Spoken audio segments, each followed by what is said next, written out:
Okay, back again on the test track with my very old SD45.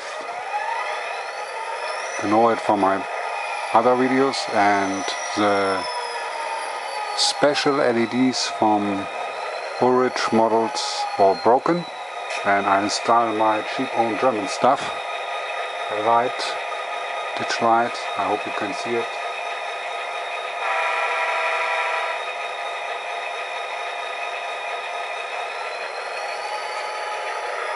I love the 645 turbo prime mover, and this loco looks dirty and this loco sounds dirty. Fantastic.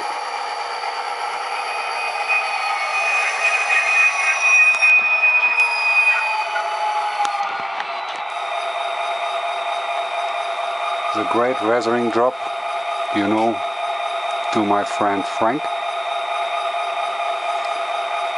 the chief of the Lightning Rally. Also I've installed new KD couplers. Yeah, I really like this model.